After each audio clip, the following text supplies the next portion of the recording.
So, being self employed, it sounds great, doesn't it? You can work any hours you want and make as much money as possible. And yes, that is completely true. Depends on your skills, depends on the industry you're in. Potentially, you could be making decent money. However, there is a lot of downfalls with being self employed, and in today's video, I'm going to be discussing real life things going on with me right now, which is the downfall of being self employed. So, hello, my name is Oliver. I am a self employed handyman. It brings in decent money sometimes, and other times I get no work. So, it's a bit of a mixed bag, to be honest with you. But today, we're going to be discussing the downfalls of it. And one reason is being a parent whilst being self employed. Now, for those new to the channel, you might think, who is this young face looking person? You're not old enough to be a parent. Yes, I am a dad to a 2.5-year-old. So, there you go. But one thing that comes along with being a parent is illnesses. Illnesses happen all the time with kids, especially going through childcare. And at this current point in time, his childcare is closed due to a chickenpox outbreak. Now, that's all fine and dandy, except I have him. And it's great, I love him. Love him to bits, wouldn't change for the world. But I have had to counsel on clients. Two very big clients specifically, which were meant to be bringing me in very decent money.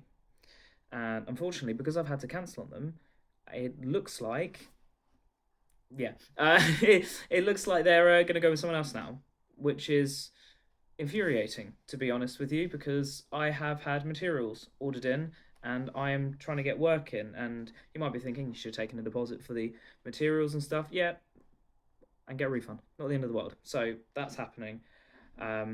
But I was meant to be putting up a wall, and now I'm not, because unfortunately my schedules had to change with being a parent, and this is one issue with being self-employed. Being self-employed can be great. Some days I work 3 hours and make more money than you would in 2 days.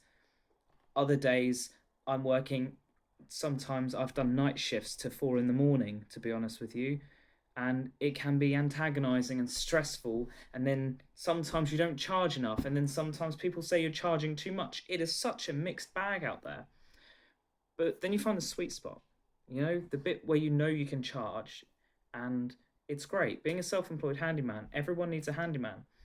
And sometimes to do the jobs I don't want to do, like a lot of painting, a lot of painting, a lot of painting. Like, I'm great with anything. You want your lock cut off? Let me do it. You want your chair fixed? Let me do it. You need a computer built? Let me do it. I can do so much. And everyone wants painting. And I have done a lot of it. I've not just done painting. I have built shelves from scratch, fixed doors. I've changed lights in cars. Like the list goes on, basically. I've done a lot of things. And it's great when you can do it around childcare. But when childcare suddenly closes, you're kind of stuck. And I was stuck in this predicament over summer when it was closed for 3 weeks, and I lost out on a lot of money, which it is what it is. I mean, there's the odd days, you can work things out. But ultimately, being a parent and being self-employed isn't always the best. So that is one issue that I have with being self-employed. And another one is clients not paying you. Now, you might think I might sound a bit stingy here, but through my experience, I have had people not pay me. And the people I have had not pay me have been the lower of the low class, is the only way I'll put it. The people who want something for nothing. Now, don't get me wrong, there is people in every class, high, low, multimillionaires, poverty. There are people everywhere who won't pay you. That is true. But after the incidences where people wouldn't pay me, I shifted up a notch. I started advertising in the more pricier areas, and I've started working for businesses, which has been a lot better for me. It is bringing in just a little bit more income, which is really nice. But again, the self-employed aspect is you have to find these people. Some days, I won't lie, some days I will look for a job, and some days I have heavily anticipated and thought about getting a job. I sometimes want to just apply for a job and take not minimum wage, but just a bit above. I am on the minimum wage now. I know not every job's more than minimum wage, but I've got skills that I can transfer into other jobs. I have done other positions. I have been manager. I've been more than one store manager. I have been a sales executive. Like, I have a good track record, so I could just go and apply for a job. And some days I really think about it because of the lack of work that comes in. The lack of work can sometimes be really unfortunate. Now, you might be wondering, how? You're a handyman. You just said everyone needs painting. Yeah, they do. This is the issue, right? I have had it where I've had 6, 7, 8 people come to me at once. They want things done now. If you are hiring a handyman, you want that done now. And I have had to charge call out fees because that's what you've got to do sometimes. When they want an emergency job, you go do it now. Now, when 6, 7, 8 people are coming to you with this painting jobs that they want you to do, it's great, cool, but there's only one of you. I can only do one job. Okay, so I pick the one job which might pay me the most, or the one I feel more comfortable with, so I take that one. Cool, great. So I've lost 7 jobs because they're not going to wait around. They've gone to the next person or the next person or the next person. And that's what happens. And then they go, we're not going to use him in the future because he's not really reliable, is it? Because, he was busy. And, I have heavily looked at hiring a painter for these exact reasons. Hire someone. I know hiring can get things tedious and difficult and insurances and everything, but I have heavily debated hiring someone just to do the painting because we could potentially do 2 painting gigs at once, or someone could be doing painting and I could be doing something else. Like, there is the opportunities to be doing lots of things. So things can get a little tedious in that aspect with advertising, and it does dry up. You get all these at once, then it dries up. And I've had a few dry patches, a couple of weeks here and there where I've had absolutely no work, and it sucks. Like, it sucks, Like, why wouldn't I just go and get a job at Iceland or something? Go and stack some shelves if it means I can make some money. But I'm so dedicated to making this work that I don't want to. Like, being self-employed can be very lonely. Being self-employed can make you work hours you don't want to. As I said previously, I've worked till 4 a.m, and there's also paperwork that you've got to do and receipts you've got to make, and you've got to make sure you get the payments and all this. There's a lot that goes into it, and there's always a lot that I'm doing. I've always got something on the go to make sure I've got an income coming in, but unfortunately, realistically, it sucks. Like, it does, because, like, I don't want to complain because I'm a handyman and I love the industry I'm in and I love it when work comes in, but then you get the dry patches, or you get the patches where you have to work outside. And again, as I said previously, it depends what industry you work in. This is the industry I work in, but I have to do jobs outside sometimes, and I have had to cancel because of the weather. Like, that's a big thing, I can't help the weather, can I? I can't paint in the rain or do this or that. I don't want to climb a ladder in the rain personally. I have done. Doesn't mean I want to. Safety issues, So things can get, yeah. So the weather affects business.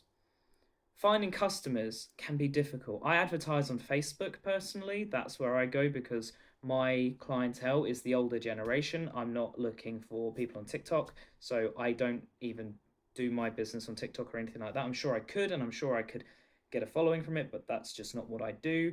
I don't really advertise it on Instagram either, but Facebook is where I put the posts in the local Facebook groups and basically go, hi, I'm a handyman, and I get business that way, and it seems to work pretty well. Except when it doesn't, obviously, because when the people have come to you and they want the jobs done now, and then you can't because you're doing this job for 2-3 weeks, and then they've gone to someone else, or the jobs just haven't come in the first place. Do you know what I mean? You know what I mean? This is a bit of a rant of being self-employed, but this rant has come from the fact that my son can't go into the childminders at the moment. Therefore, I lose out on money, and because I lose out on money, I still got rent to pay. I've still got bills to pay. I've still got the childminders to pay. I've got holidays to pay for. I like things aren't free.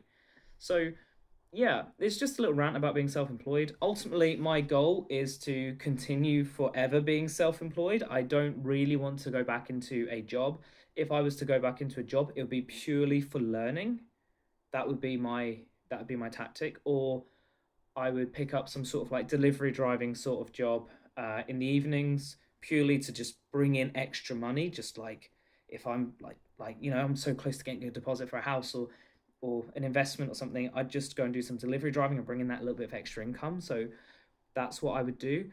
But ultimately, being self-employed is great, and some days are amazing, and some days you meet the loveliest people and you make good money, and then other days it is the loneliest thing ever, or you get no work, or you've been rained out, and then it all dries up.